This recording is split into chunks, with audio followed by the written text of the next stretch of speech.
In the war-torn jungles of Laos during the Vietnam War, a young Laotian soldier named Feng embarks on a perilous journey home.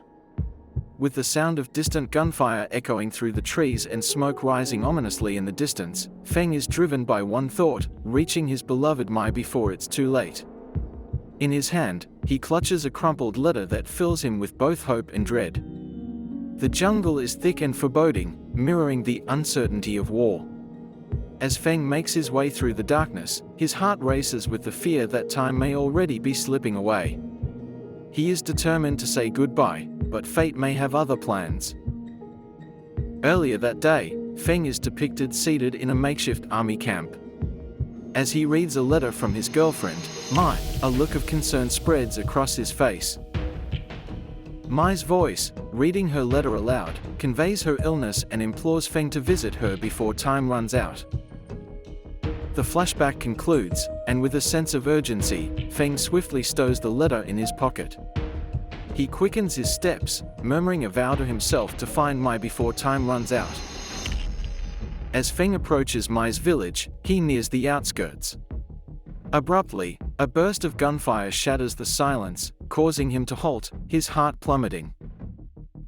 Feng dashes towards peril. Upon hearing the gunfire, Feng bursts into a sprint, calling out Mai's name frantically as he navigates through the turmoil engulfing the village. As Feng sprints forward, he skillfully dodges tumbling debris and takes cover behind walls to evade the bullets flying by. His determination to reach Mai never wavers.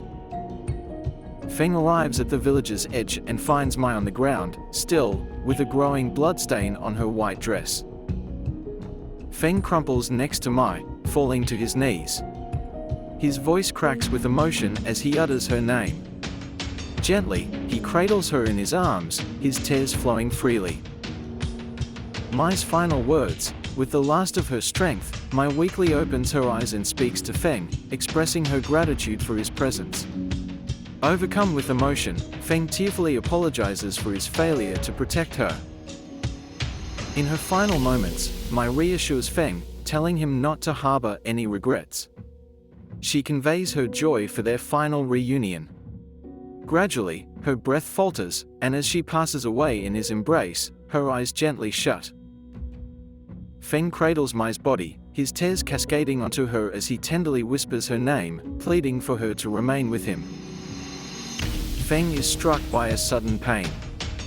Glancing down, he notices blood seeping through his uniform and comes to the harrowing realization that he has been shot amidst the turmoil. Exhausted and diminishing in strength, Feng falls next to Mai, murmuring apologies for his inability to protect her and their shared future. Feng and Mai lie side by side, both nearing the end of their lives. Mai wears a white dress stained with blood, and their hands touch as they share a final moment of peace amidst the war-torn village in the background. Feng and Mai lay side by side, their bodies stained with blood, as their souls ascended peacefully above them, surrounded by the remnants of the devastated village. In the afterlife, Feng and Mai stand together in a tranquil meadow, appearing healthy and complete, a stark contrast to the horrors of war they once knew. Mai's comforting words: with a smile, Mai reassures Feng that they are now liberated from pain and conflict. Tears filling his eyes, Feng voices his remorse for not having saved her. Feng and Mai share an embrace. Mai gently caresses Feng's face, expressing her gratitude for saving her from solitude, and affirming that they are now united forever. Their embrace is filled with love. Feng and Mai, hand in hand, walk through the tranquil meadow. The camera zooms out, capturing their peaceful souls as the scene transitions to darkness.